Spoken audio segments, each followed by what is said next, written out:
Hello, welcome to NB coachings. आज हम start करेंगे हमारा फिज़िक्स का डेमो लेक्चर। तो केमिस्ट्री का हमारा एक डेमो लेक्चर आ चुका है ऑलरेडी, जो कि हमारे इंस्टीट्यूट के सर ने डाल रखा है। तो आज हम समझेंगे कि फ़िज़िक्स क्या है एक्चुअल में, और क्या-क्या आपके 11th में फ़िज़िक्स स्टार्ट हम करते हैं तो क्या-क्या चीज़ें उसमें आती हैं, वो फंडामेंटल चीज़ें हम देखेंगे। तो बिना कोई टाइम को वेस्ट करते हुए हम स्टार्ट करेंगे हमारा पहला टॉपिक। तो अगर मैं फ़िज़िक्स की बात करूँ, तो फिजिक्स बेसिकली है क्या, इसको कैसे देखा जाए और ये एक्चुअल में क्या है वो हम समझेंगे। तो फिजिक्स बेसिकली डील करती है हमारी नेचर को। नेचर नेचर में चीज़ें कैसे होती हैं। अगर मैं सिंपल सी बात करूं, आपने 9th और 10th में पढ़ा होगा कि जैसे हमारी बॉडीज़ हैं वो कैसे चलती हैं, प्लैनेट्स कैसे मूव करते हैं, कैसे एटम्स, मॉलिक्यूल्स या फिर कोई भी फंडामेंटल पार्टिकल है वो मोशन में कैसे जाता है या चीज़ें काम कैसे करती हैं, या ये कहें कि जैसे एनर्जी है आपकी वो कैसे ट्रांसफ़र होती है, हीट कैसे ट्रांसफ़र होती है। ये सारी चीज़ें जो कि नेचुरल फिनोमिने हैं आपके, या ये कहें जो नेचुरली आप देखते हैं वो काम कैसे करते हैं, उनके पीछे के फोर्सेस क्या हैं, कारण क्या रहते हैं, बेसिकली उसको आपकी फिजिक्स क्या करती है, डील करती है। तो फिजिक्स आपकी नेचुरल फिनोमिना है जो, उसको बेसिकली ये डिस्कस करती है। तो नेचुरल फिनोमिना है क्या क्या, जैसे कि हमारे मोशन हो गए, कि जो बॉडी है, मोशन हो गया। मोशन किसका? हमारे प्लैनेट्स का मोशन हो गया, हमारी बॉडीज का मोशन हो गया, हमारे एटम्स, मॉलिक्यूल्स और इलेक्ट्रॉन्स, इवन जो भी आपके सब एटॉमिक पार्टिकल्स हैं एटसेट्रा, उनका मोशन कैसे रहता है, वो आपस में कैसे इंटरेक्ट करते हैं, उनके बीच के फोर्स क्या होते हैं, वो हम जानने की कोशिश करेंगे। तो अगर मैं आगे बढ़ूं और ये जानूं कि फिजिक्स में है क्या क्या, तो मैं आपको बोलूंगा जो आपके पास पूरा यूनिवर्स है, आपका पूरा जो यूनिवर्स है ये दो चीजों से ही बना है मेनली। पहली जो चीज है उसे मैं बोलूंगा मैटर से बना है, ये मैटर से। और जो दूसरी चीज है वो है आपकी वेव्स। वेव्स हिंदी में इसे तरंगे भी बोल देंगे हम, तरंग। तो पूरा यूनिवर्स दो चीजों से ही बना है, एक है आपका मैटर और दूसरा है आपका वेव्स। अगर मैं मैटर की भी बात करूं तो मैटर भी आपका 3 स्टेट में अवेलेबल रहता है। वैसे हमने पढ़ा है, हमारी जीके ये बोलती है कि मैटर के 5 स्टेट्स हैं। हम बोलेंगे पहला स्टेट है आपका सॉलिड, दूसरा है आपका लिक्विड और तीसरा है आपका गैसियस। ठीक है, तो गैस, 3 स्टेट्स हम जानते हैं आमतौर पे, लोअर क्लासेस में हमने पढ़ा भी ये है कि 3 स्टेट्स में आपका मैटर रहता है, सॉलिड, लिक्विड और गैस में। चौथी स्टेट है बोल्स आइंस्टाइन कंडेंसेशन, और जो पांचवी है वो आपकी होती है प्लाज्मा। तो जो प्लाज्मा और बोल्ड आइंस्टाइन कंडेंसेशन है उसके बारे में ज्यादा हम यहां पे नहीं पढ़ते, हायर क्लासेस में पढ़ते हैं। तो मैटर जो है वो 3 स्टेट्स में अवेलेबल रहता है, सॉलिड, लिक्विड और गैस। अब अगर मैं बोलूं कि सॉलिड, लिक्विड, गैस में रहते ही मैटर के पास कौन सी दो फंडामेंटल प्रॉपर्टीज हैं जो जन्म के साथ ही होती हैं, तो वो दो फंडामेंटल प्रॉपर्टीज हैं। एक होता है मैटर के पास जन्म के साथ मास, और एक मैटर के पास जन्म से ही होता है चार्ज। अब अगर मैं बोलूं कि मास जो है, मास क्या है एक्चुअल में, जो भी चीज आपकी वॉल्यूम या ये कहें स्पेस को ऑक्यूपाई करती है उसको हम बोलते हैं मास। ठीक है, कोई भी ऐसी क्वांटिटी जो वॉल्यूम को ऑक्यूपाई करती है या स्पेस को ऑक्यूपाई करती है उसको हम मास बोल देते हैं। अब मास हर एक के पास है, तो मास की वजह से एक आपने फोर्स पढ़ा है 9th क्लास में, ये सबसे पहले आ जाता है, उससे पहले भी इसकी इंट्रोडक्शन रहती है। जब हम फोर्स चैप्टर पढ़ते हैं उसमें भी ये चीजें बता दी जाती हैं कि एक्चुअल में एक कोई फोर्स है। तो मास तो हर एक बेसिकली आपके पास रहता ही है, हर एक, ये कहें कि हर एक बॉडी के पास आपका मास रहता है। तो मान लीजिए सबसे पहले मासेस के जुड़ा हुआ जो फोर्स है उसका नाम है ग्रेविटेशनल फोर्स। मास की वजह से जो फोर्स आपका जनरेट होता है या पैदा होता है वो कौन सा है? Gravitational force. इसके बारे में सबसे पहले जो लॉ दिया गया था वो दिया गया था न्यूटन के जरिए। न्यूटन ने इसकी स्टडी करी थी, दो मासेस के बीच के जो फोर्स है वो फोर्स हमेशा, एक बात और याद रखने की जरूरत है कि मासेस की वजह से जो फोर्स होता है वो हमेशा अट्रैक्टिव होता है। वो कभी रिपल्सिव नहीं हो सकता। तो दुनिया में कोई भी दो बॉडीज है, चाहे वो प्लैनेट्स हैं, चाहे यहां पे जो अर्थ है, अर्थ के ऊपर कोई बॉडीज हैं, वो आपस में क्या करेंगी, अट्रैक्ट करेंगी एक फोर्स के जरिए, और उस फोर्स को हम ग्रेविटेशनल फोर्स बोलेंगे। तो मान लीजिए न्यूटन ने यह कहा कि आपके पास दो बॉडीज हैं, यहां पे मैं दो बॉडीज कंसिडर कर रहा हूं, एक का मास है m1 और दूसरे का मास है m2। तो उन्होंने ये कहा कि ये दो बॉडीज के मासेस के सेंटर हैं, इन दोनों सेंटर्स के बीच की दूरी हम r मान लेंगे, ये हमारे पास डिस्टेंस r है। तो उन्होंने ये कहा कि इन दोनों के बीच में जो फोर्स है, ये दोनों बॉडीज आपस में अट्रैक्ट करेंगी मासेस की वजह से, मास की वजह से ये अट्रैक्ट करेंगी। तो ये जो फोर्स रहेगा, जो अट्रैक्टिव फोर्स इन दोनों के बीच में रहेगा, वो डायरेक्टली प्रोपोर्शनल होता है इन दोनों के प्रोडक्ट ऑफ मासेस के।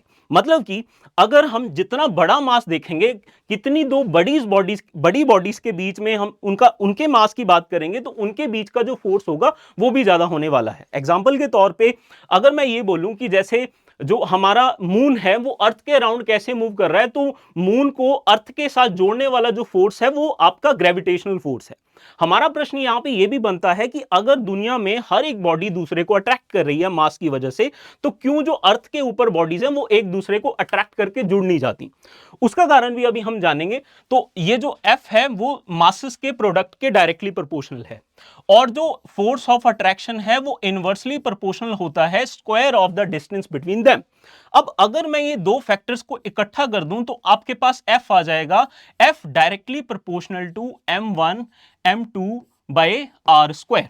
और यहां पे हमें पता है कि अगर हमने प्रोपोर्शनैलिटी या डिपेंडेंस को पूरी तरह बराबर रखना है तो हमें एक कांस्टेंट लगाना पड़ेगा, और वो जो कांस्टेंट है इस केस में उसे हम बोलते हैं जी।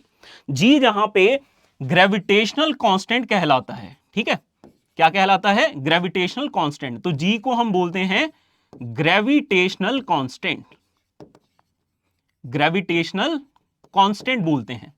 और इसकी जो वैल्यू रहती है वो रहती है 6.67 इंटू 10⁻11 न्यूटन मीटर स्क्वायर पर केजी स्क्वायर, ये इसके यूनिट्स होते हैं। ठीक है, यूनिट क्या है? बेसिकली कोई भी चीज आप दुकान पे जाओगे तो जाके ये तो नहीं बोलोगे कि मुझे 2 चीनी दे दो, वैसा तो नहीं चलता ना। तो उसके पीछे कुछ ना कुछ लगाना पड़ता है, कोई ना कोई चीज। अब या आप ऐसे कहते हैं कि मुझे 5 कपड़ा दे दो, ऐसे थोड़ी बोलोगे, आप ऐसे बोलोगे ना 5 मीटर कपड़ा दे दो। या अगर आप चीनी की बात करोगे तो 2 किलो चीनी दे दो। तो वैसे ही ग्रेविटेशनल कांस्टेंट के ये आपकी वैल्यू है, उसकी न्यूमेरिक वैल्यू, और ये आपके यूनिट्स रहते हैं। अब मैंने आपको अभी थोड़ी देर पहले ये बोला था कि दो बॉडीज जो अर्थ के ऊपर हैं वो आपस में एक दूसरे को अट्रैक्ट क्यों नहीं कर लेती अगर ग्रेविटेशनल फोर्स उनके बीच में भी है। तो अगर आप ये फैक्टर देखें ना, यहां पे माइनस आएगा, ये यहां पे जो 11 है उसके साथ माइनस आएगा। ये जो फैक्टर है, ये फैक्टर तब जाके काम में आता है जब आपके ये दो मासेस बहुत बड़े हो जाएं। अगर मैं जैसे अगर बात करूं अर्थ के मास और मून के मास की, जब उन दोनों का प्रोडक्ट यहां पे मैं रखूंगा, उन दोनों के मासेस को यहां पे रखूंगा, तब जाके वो इस जी को बैलेंस करेंगे और वहां पे कुछ फोर्स जनरेट हो पाएगा जो हमें देखने को मिलेगा। नो डाउट कि दो बॉडीज के बीच में ग्रेविटेशनल फोर्स रहता है, बट वो फोर्स इतना कम होता है जो कि फिजिबल है या हमें दिखाई नहीं देगा, इतना कम वो फोर्स रहता है। तो ये जो आपका फोर्स है ये मासेस की वजह से फोर्स है, और इसकी स्टडी करी तो शायद मेरी बात आपको थोड़ा समझ आ गई होगी। अब हम आगे बढ़ते हैं। तो मैंने आपको बोला था कि मैटर के पास दो प्रॉपर्टीज हैं, एक आपका मास है, एक आपका चार्ज है। तो मासेस की वजह से जो पहला फोर्स हमने देखा उसका नाम है ग्रेविटेशनल फोर्स। अब हम बात करेंगे हमारे चार्ज की वजह से। तो चार्ज बेसिकली क्या है? चार्ज एक फंडामेंटल प्रॉपर्टी है जो हमेशा से मैटर के पास होती है, बट इसे हमें एक्टिवेट करना पड़ता है। अगर लोअर क्लासेस की बात कर ली जाए तो आपने ये पढ़ा होगा कि जो न्यूट्रल एटम है उसमें जितने इलेक्ट्रॉन्स होते हैं उतने ही प्रोटॉन्स होते हैं। बट अगर हम किसी बॉडी को रब करें तो रबिंग की वजह से आपके इलेक्ट्रॉन्स एक बॉडी से दूसरी बॉडी पे शिफ्ट हो जाते हैं। तो जिस बॉडी से आपके इलेक्ट्रॉन्स जाते हैं वो पॉजिटिवली चार्ज हो जाती है, और जिस बॉडी पे इलेक्ट्रॉन्स जाते हैं वो नेगेटिवली चार्ज हो जाती है। तो वहां पे चार्ज की गेम देखी जाती है। तो एक तरह से हम ये कह सकते हैं कि जो आपका चार्ज है उसको आपको एक्टिवेट करना पड़ता है। तो एक्टिवेट करने के 3 प्रोसेसेस हैं, लोअर क्लास में हमने ये देखे हैं। पहला क्या तरीका है? पहला तरीका है आपका रबिंग। रबिंग से भी आप चार्ज को एक्टिवेट कर सकते हैं। एक्टिवेट करने का मतलब यह है कि आपने इलेक्ट्रॉन्स को ट्रांसफर करवाना है दूसरी बॉडी पे रबिंग के जरिए। दूसरा है आपका इंडक्शन, इंडक्शन मेथड, और तीसरा है आपका कंडक्शन मेथड। Induction, conduction. अब इंडक्शन में, रबिंग में तो सिंपली आप क्या करेंगे कि एक कोई कपड़ा लेंगे और रॉड लेंगे, उसको आपस में रब करेंगे तो ऑपोजिट चार्जेस दोनों पे आ जाएंगे। जो आपके पास इंडक्शन प्रोसेस है, इंडक्शन प्रोसेस में मान लीजिए पहले से आपके पास एक रॉड है और रॉड पे पॉजिटिव चार्ज अकोमुलेटेड है, या ये कहें कि इस पे, इससे इलेक्ट्रॉन जा चुके हैं और इस पे पॉजिटिव चार्ज है। अब हम क्या करेंगे, एक ऐसी रॉड जिस पे कोई भी चार्ज नहीं है, इस रॉड को इसके पास लेके जाएंगे, टच नहीं कराएंगे, सिर्फ पास लेके जाएंगे। तो जैसे ही आप इसको इसके पास लेके जाएंगे, होगा क्या कि ये जो रॉड है जो कि न्यूट्रल है, इसके जो नेगेटिवली चार्ज इलेक्ट्रॉन्स है वो खिंचे चले आएंगे किस तरफ, पॉजिटिव, इस पॉजिटिव रॉड की तरफ, और जो दूर की तरफ इकट्ठे हो जाएंगे पॉजिटिव चार्ज। तो हमने ये देखा कि यहां पे इस चार्ज के इलेक्ट्रॉन्स या नेगेटिव चार्ज खिसक के एक तरफ आ गए और पॉजिटिव दूसरी तरफ चला गया। इस तरह से जो यहां पे चार्जेस पैदा हुए, इन चार्जेस को हम इंड्यूस्ड चार्जेस बोलते हैं, इंड्यूस्ड चार्जेस। और इस प्रोसेस को हम बोलेंगे इंडक्शन, इलेक्ट्रोस्टैटिक इंडक्शन बोलते हैं कि चार्जेस पैदा, उल्टे प्रवृत्ति के चार्जेस पैदा होने की प्रोसेस को हम इलेक्ट्रोस्टैटिक इंडक्शन बोलते हैं। कैसे, यहां पे पॉजिटिव चार्ज है तो पैदा कौन सा हुआ, नेगेटिव, और दूर की तरफ कौन सा पैदा हो गया, दैट इज पॉजिटिव। इस प्रोसेस को हम इंडक्शन बोलते हैं। और ये जो चार्जेस हैं आपके इंड्यूस चार्जेस, ये सिर्फ तब तक रहेंगे जब तक ये वाली रॉड इसके पास पड़ी है। तो ये दूसरा तरीका हो गया जिससे हम चार्ज को, बेसिकली चार्जेस को देख सकते हैं, या किसी बॉडी को हम उसको, उसके ऊपर चार्जेस पैदा कर सकते हैं। तीसरा तरीका आपका कंडक्शन है। कंडक्शन में क्या होता है कि मान लीजिए अगर आपके पास एक कोई रॉड है, उस पे पॉजिटिव चार्ज है और दूसरी रॉड है वो न्यूट्रल है, तो होगा क्या, आप इसको इस वायर से टच करा दीजिए तो इस पे भी कैसा चार्ज आ जाएगा, इस पे सेम तरह का चार्ज आ जाएगा। और चार्जेस की नेचर ऐसी होती है कि अगर आप दो बॉडीज को टच करें, मान लीजिए इस पे, अच्छा एक और चीज कि जो चार्ज है उसको Q से लिखते हैं, जैसे मासेस को M से लिखते हैं वैसे ही चार्ज को Q से लिखते हैं। कैपिटल Q से भी लिख सकते हैं आप और स्मॉल q से भी आप लिख सकते हैं। अब मान लीजिए अगर एक बॉडी पे चार्ज Q है और दूसरी बॉडी आपकी क्या है, न्यूट्रल है, और अगर मैं इसको इसके साथ टच कराऊं तो हमेशा चार्ज का ये नेचर होता है कि आपका चार्ज बराबर बढ़ता है। तो आपने कुछ नहीं करना, इस पे कोई चार्ज नहीं है, जीरो चार्ज है, तो आप क्या करेंगे, इन दोनों का एवरेज कर देंगे। तो एवरेज करके आपके पास चीज क्या आई, वो आ जाएगा आपका Q/2 और Q/2। तो ये मान लीजिए बॉडी A थी आपकी, ये आपकी बॉडी B थी। तो जो इस प्रोसेस के बाद जब चार्जेस रीडिस्ट्रीब्यूट होंगे तो पहली बॉडी पे चार्ज कितना आ जाएगा, Q/2, और दूसरी बॉडी पे भी चार्ज कितना आ जाएगा, Q/2। तो चार्ज आपका हमेशा रीडिस्ट्रीब्यूट करता है जब भी आप टच करते हैं। वही प्रोसेस से कंडक्शन कहते हैं कि एक बॉडी से चार्ज दूसरी बॉडी में चले जाते हैं, रीडिस्ट्रीब्यूट होता है, और इस प्रोसेस को आप कंडक्शन बोलते हैं जब एक्चुअल में टच हो रहा हो। जब टच ना हो रहा हो, सिर्फ आपने पास रखना है, तो उसको इंडक्शन प्रोसेस बोलते हैं। और ऐसे ही रबिंग आपका रगड़ का तरीका है। तो हमने यहां देखा कि जो चार्ज है वो कैसे अपीयर हो सकते हैं या चार्ज को कैसे एक्टिवेट कर सकते हैं हम। तो ये तीन तरीके हैं हमारे पास। अब आगे चलते हैं। तो आगे अगर मैं बोलूं कि चार्जेस जो हैं, चार्ज जो है उसका सिंबल हमने Q देखा, और इसका जो यूनिट होता है, बेसिक यूनिट होता है इसका कूलम। बेसिक यूनिट इसका होता है कूलम, ठीक है। अब अगर हम बात करें अगली चार्जेस की वजह से, जो सबसे पहले जो चार्जेस की स्टडी करी थी वो करी थी कूलम ने ही।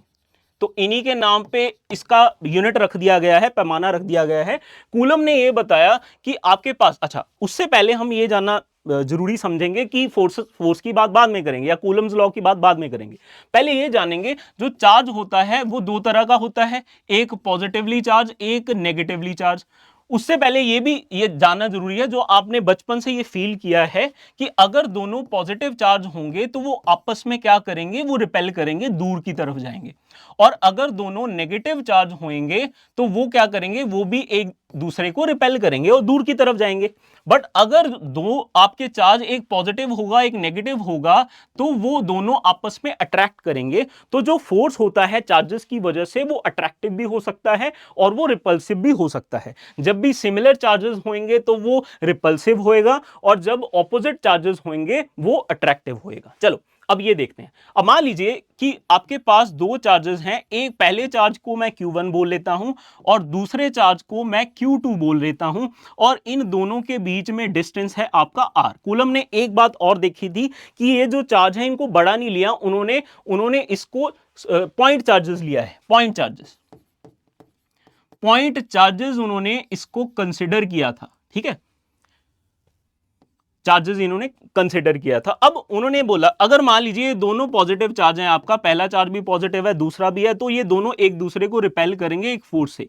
अब ये माना गया, जैसे हमने ग्रेविटेशनल फोर्स पढ़ा था वैसे ही सेम इसका नेचर है कि जो इन दोनों के बीच में रिपल्सिव, सेम चार्जेस होने की वजह से यहां पे रिपल्शन होगी, कि जो ये फोर्स ऑफ रिपल्शन है ये डायरेक्टली प्रोपोर्शनल होता है आपके प्रोडक्ट ऑफ चार्जेस पे, और जो ये फोर्स है वो इनवर्सली प्रोपोर्शनल होता है square of the distance between them. जैसे पहले है square of the distance between them का मतलब क्या है कि ये इनवर्स रिलेशन का, बेसिकली इससे इनवर्स रिलेशन से है। इनवर्स रिलेशन मतलब अगर आप चार्जेस को पास लाएंगे फोर्स बढ़ेगा, और अगर चार्जेस को दूर ले जाएंगे तो फोर्स कम हो जाएगा।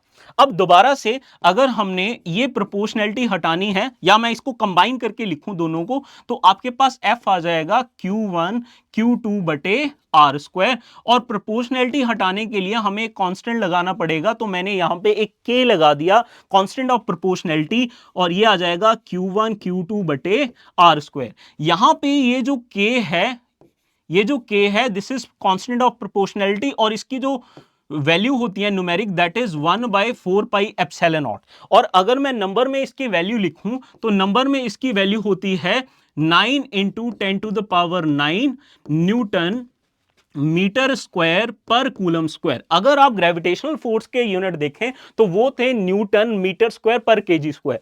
यहां पे चार्जेस हैं इसी वजह से पर कूलम स्क्वायर आ गया है। ठीक है, अब अगली बात करते हैं। यहां पे ना हमें इस चीज से बड़ी दिक्कत होती है कि यहां पे ये जो नीचे चीज पड़ी है एप्सिलॉन नॉट, ये इसको बोलते हैं एप्सिलॉन नॉट, ये होती है आपकी एब्सोल्यूट परमिटिविटी, एब्सोल्यूट परमिटिविटी। अब ये है क्या, पहले वो जानने की कोशिश करते हैं।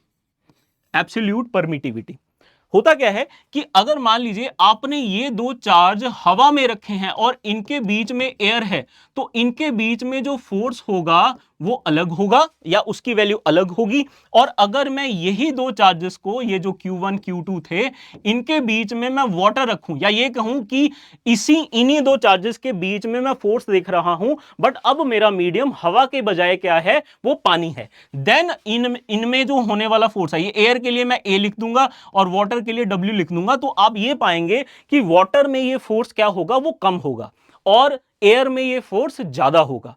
तो यही जो फैक्टर आपका ये बताए कि जो दो चार्जेस हैं उनके बीच में फोर्स कितना स्ट्रांग होएगा, वो जो फैक्टर है वो आपका परमिटिविटी कहलाता है। ठीक है, अब अगर मैं देखो तो इसकी जो वैल्यू होती है एप्सिलॉन नॉट की, दैट इज 8.854 इंटू 10⁻⁻12, और इसके जो यूनिट हैं बिल्कुल ऑपोजिट हो जाएंगे जो आपने के यूनिट रखे थे। तो मैं इसे लिख दूंगा, यह आ जाएगा कूलम स्क्वायर पर मीटर स्क्वायर पर न्यूटन। ये आपका यूनिट हो जाएगा एब्सोल्यूट परमिटिविटी का। फिर से दोहराते हुए मैं आपको फिर बता दूं, जो परमिटिविटी है वो ये डिसाइड करेगी कि दो चार्जेस के बीच में जो फोर्स है वो कितना स्ट्रांग होने वाला है, और ये आपका मीडियम टू मीडियम वेरी करता है। हवा में ये कुछ और रहेगा, केरोसिन में कुछ और रहेगा, वाटर में कुछ और रहेगा, और आपके बाकी कंडक्टर्स में ये कुछ और रहने वाला है। तो ये जो आपका फोर्स है, अगली स्लाइड पे देखते हैं। तो मैंने जो ये फोर्स लिखा F इज इक्वल टू के Q1 Q2 बटे R स्क्वायर, ये आपका कहलाता है कूलम्बिक फोर्स या इलेक्ट्रोस्टैटिक फोर्स बोलते हैं इसे। ठीक है, रेस्ट में एक और चीज मैं आपको बता देना चाहूंगा कि कूलम ने ये जो इनके बीच में फोर्स निकाला था, ये फोर्स उन्होंने दोनों चार्जेस को रेस्ट पे मान के ही निकाला था। जब भी चार्जेस चल पड़ते हैं तो कहानी थोड़ी सी बदल जाती है, वो हम आगे कभी देखेंगे। तो अगर आप देखें, इसको मैं पूरी तरह लिखूं तो this will be 1/4 pi epsilon naught Q1 Q2/r²। अब ये है आपका एयर के लिए या वैक्यूम के लिए, वैक्यूम और एयर का लगभग बराबर मान लेते हैं। अब अगर मैं किसी और मीडियम के लिए लिखूंगा, मान लीजिए मैं वाटर के लिए लिखूंगा, तो वो होता है आपका 1/4 पाई, यहां पे एप्सिलॉन नहीं लिखूंगा, एप्सिलॉन नॉट नहीं लिखूंगा, मैं इसे एप्सिलॉन लिख दूंगा। ये मीडियम का परमिटिविटी है, वो absolute permittivity of free space है या एयर का है। तो उस केस में ये फॉर्मूला बन जाएगा 1/4 पाई एप्सिलॉन Q1Q2/r²। ये जो आपका इलेक्ट्रोस्टैटिक फोर्स है ये बन जाएगा आपका वाटर में। ठीक है, चलो यहां तक हमने देख लिया। तो दो चीजें हमने देखी, एक हमने ग्रेविटेशनल फोर्स देखा, उसका फॉर्मूला है Gm1m2/r², और दूसरा हमने इलेक्ट्रोस्टैटिक फोर्स देखा, उसको Fe से मैं लिख दूंगा, that is equal to 1/4 pi epsilon naught Q1 Q2/r²। तो ये दो हमारे फंडामेंटल फोर्सेस हो गए। अगर आपसे कोई पूछे कि फंडामेंटल फोर्सेस कितनी प्रकार के हैं, तो आप बिना कोई ये जाने या बिना कुछ सोचे समझे आप ये कह सकते हैं कि 4 तरह के फंडामेंटल फोर्सेस होते हैं। दो हमने पढ़ लिए, दो किसकी वजह से है, दो एक मास की वजह से है और दूसरा आपका चार्ज की वजह से। दो फोर्स आपके इसके अलावा भी होते हैं, एक होता है स्ट्रॉन्ग न्यूक्लियर फोर्स और एक होता है आपका वीक न्यूक्लियर फोर्स। ये जो स्ट्रॉन्ग न्यूक्लियर फोर्स है ये कहां देखने को मिलता है वो भी हम जानते हैं थोड़ा सा इसके बारे में। तो अगर स्ट्रॉन्ग न्यूक्लियर फोर्स की बात करूं तो हमें एटम्स में जाना पड़ेगा। अगर आपको एटम याद हो तो एटम में होता क्या है कि आपके पास एक न्यूक्लियस होता है और इसके अराउंड आपके क्या होते हैं, इसके अराउंड आपके शेल होते हैं जिसके अंदर आपके इलेक्ट्रॉन्स रिवॉल्व करते हैं। अब मैं यहां पे जो आपके शेल्स हैं इनके बारे में नहीं जानूंगा, जो आपका ये वाला पोर्शन है जिसे हम न्यूक्लियस बोलते हैं, न्यूक्लियस के अंदर जो आपका फोर्स रहता है अगर मैं जानूं तो न्यूक्लियस के अंदर क्या होते हैं, प्रोटॉन्स होते हैं और न्यूट्रॉन्स होते हैं। प्रोटॉन और प्रोटॉन को बांधने वाला, प्रोटॉन और न्यूट्रॉन को बांधने वाला और न्यूट्रॉन को बांधने वाला जो फोर्स है उसको हम क्या बोलते हैं, स्ट्रॉन्ग न्यूक्लियर फोर्स बोलते हैं। ये जो फोर्स है वो आपका स्ट्रॉन्गेस्ट फोर्स होता है नेचर में। ये इलेक्ट्रोस्टैटिक फोर्स से भी ज्यादा स्ट्रॉन्ग है और ये ग्रेविटेशनल फोर्स से भी ज्यादा स्ट्रॉन्ग है। अगर मैं ये बोलूं स्ट्रॉन्गनेस की बात कर लूं तो जो आपका स्ट्रॉन्ग न्यूक्लियर फोर्स है वो इलेक्ट्रोस्टैटिक फोर्स से ज्यादा होता है, इलेक्ट्रोस्टैटिक फोर्स आपका ग्रेविटेशनल फोर्स से भी ज्यादा होता है। ठीक है, तो हम जानेंगे। अच्छा, एक और चीज है कि जो स्ट्रॉन्ग न्यूक्लियर फोर्स है ये किस पैमाने पे दिखेगा आपको या किस लेवल पे दिखेगा, कि जो न्यूक्लियस है उसका जो साइज होता है वो 1 फर्मी होता है। तो अगर मैं फर्मी की बात करूं वो होता है 10⁻⁻15 मीटर। जब भी आप इस लेवल पे या इस डिस्टेंस पे जाके बात करेंगे तब जाके आपको न्यूक्लियर फोर्स देखने को मिलेगा। चलिए अब अगली बात देखते हैं। एक और चीज अगर आप देखें कि जो आपके पास ये इलेक्ट्रोस्टैटिक फोर्स था वो चार्ज पे डिपेंड करता है, कि अगर सेम चार्जेस होंगे तो वो रिपेल करेगा और ऑपोजिट चार्जेस होंगे तो वो अट्रैक्ट करेगा। बट जो स्ट्रॉन्ग न्यूक्लियर फोर्स होता है वो आपका चार्जेस पे डिपेंड नहीं करता, ये चार्ज इंडिपेंडेंट होता है। अगर आप ध्यान से देखें, अपना लॉजिक लगाएं, तो प्रोटॉन और प्रोटॉन जो कि दोनों पॉजिटिव हैं ये आपस में रिपेल करना चाहिए, बट फिर भी एक फोर्स है जो इनको बांध रखे है। वो कौन सा फोर्स है, वो स्ट्रॉन्ग न्यूक्लियर फोर्स है। इसका मतलब इसकी कहानी इलेक्ट्रोस्टैटिक फोर्स से कुछ अलग है। ठीक है, तो हमने ये जान लिया कि आपके पास तीन फोर्स हैं, एक ग्रेविटेशनल, एक इलेक्ट्रोस्टैटिक और एक स्ट्रॉन्ग न्यूक्लियर फोर्स। अब जो वीक न्यूक्लियर फोर्स है इसके बारे में आप बहुत कम जानेंगे। इसके बारे में अगर मैं बताऊं जानकारी में सिर्फ इतना है कि जब भी आप बीटा डीके देखेंगे, बीटा डीके एक्चुअल में होता क्या है, न्यूक्लियस के अंदर से पार्टिकल्स निकलते हैं या पदार्थ निकलते हैं। वो तीन तरह के होते हैं। पहला जो पदार्थ निकलता है वो है आपका अल्फा पार्टिकल, और दूसरा पदार्थ निकलता है आपका बीटा पार्टिकल, और तीसरा पदार्थ आपका गामा पार्टिकल निकलता है। अब अगर मैं अल्फा पार्टिकल की बात करूं और बीटा पार्टिकल की बात करूं, आपने हीलियम के बारे में सुना होगा। हीलियम का जो मास नंबर होता है वो 4 होता है और बाहर 2 इलेक्ट्रॉन्स होते हैं। अगर मैं दोनों इलेक्ट्रॉन्स को बाहर से हटा दूं और सिर्फ 4 अंदर 2 प्रोटॉन और 2 न्यूट्रॉन रह जाएं, 2 इलेक्ट्रॉन को हटाने के बाद वो जो बचता है उसको हम क्या बोलते हैं, उसको हम अल्फा पार्टिकल बोलते हैं, या डबली आयनाइज्ड हीलियम एटम बोल देते हैं। क्या बोलते हैं, डबली आयनाइज्ड जो हीलियम एटम जो होता है उसको हम अल्फा पार्टिकल बोल देते हैं। ऐसे ही बीटा पार्टिकल क्या है, बीटा पार्टिकल आपका इलेक्ट्रॉन होता है। अब अगर आपसे कोई पूछ ले ये निकल कहां से रहे हैं, ये न्यूक्लियस से निकले हैं, तो जब भी बीटा डीके आपका होता है, जब इलेक्ट्रॉन आपका निकलता है, वहां पे एक और फोर्स देखने को मिला है, उसको आप वीक न्यूक्लियर फोर्स बोलेंगे, ये आपको सबसे कम देखने को मिलेगा। तो हमने आज ये देखा कि चार तरह के आपके फंडामेंटल फोर्स होते हैं। एक है आपका स्ट्रॉन्ग न्यूक्लियर फोर्स, एक है आपका ग्रेविटेशनल फोर्स, एक है आपका इलेक्ट्रोस्टैटिक फोर्स और एक है आपका वीक न्यूक्लियर फोर्स। अब अगर कोई आपसे पूछे कि फोर्स का कोई और टाइप है, तो आप बोल दीजिएगा नहीं। अगर आप कोई भी और फोर्स देख रहे हैं, चाहे वो आप टेंशन देख रहे हैं, अगर मैं टेंशन बोलूं, टेंशन होती है धागे में लगने वाली रीस्टोरिंग फोर्स होती है आपकी टेंशन, ठीक है। इसके अलावा आप कोई भी और तरह का फोर्स अगर देखेंगे, वो सभी फोर्स इन्हीं की वजह से होएगा, ठीक है। तो जो बॉन्डिंग में होते हैं वो इलेक्ट्रोस्टैटिक या इलेक्ट्रोमैग्नेटिक फोर्स होता है। अब मैं दो वर्ड क्यों यूज कर रहा हूं, जब भी चार्जेस रेस्ट पे होंगे तो उसको हम इलेक्ट्रोस्टैटिक फोर्स बोलेंगे, जब वो चार्जेस चल पड़ेंगे तो उसके साथ मैग्नेटिक फील्ड भी जुड़ जाता है, तो इसीलिए हम इलेक्ट्रोस्टैटिक से बदल के उसका नाम इलेक्ट्रोमैग्नेटिक फोर्स बोलना स्टार्ट कर देते हैं। तो वो किनके बीच में है, जब इलेक्ट्रॉन आपका घूमता होता है न्यूक्लियस के अराउंड, तो न्यूक्लियस और इलेक्ट्रॉन के बीच में जो फोर्स होता है उसको हम इलेक्ट्रोमैग्नेटिक फोर्स बोल देते हैं। तो आज का जो हमारा लेक्चर था उसमें हमने स्टडी किए चार तरह के फंडामेंटल फोर्सेस। मैटर को देखा, मैटर के पास क्या क्या है। मैटर के पास दो प्रॉपर्टी हैं जो जन्म से हैं, एक मास है, एक चार्ज है। तो उनकी वजह से दो फोर्स भी थे, एक हमने ग्रेविटेशनल फोर्स देखा, एक हमने इलेक्ट्रोस्टैटिक फोर्स देखा, दो तरह के फोर्स और देखे। तो हमने सभी तरह के फोर्सेस देख लिए जो कि फंडामेंटली आपके होते हैं, ठीक है। तो मुझे लगता है कि मैंने कोशिश की समझाने की, तो वो आपको समझ भी आया होगा। ऐसे ही और लेक्चर देखने के लिए हमारे इंस्टीट्यूट है एक 382 37D में एनबी कोचिंग्स, वहाँ विजिट करिए और मिलिए। तो बहुत अच्छी हम ऐसे ही कोशिश रहती है हमारी कि बच्चों को समझ आता रहे। तो आज के लिए इतना ही करेंगे, ऐसे ही नए हम लेक्चर्स लेके आते रहेंगे।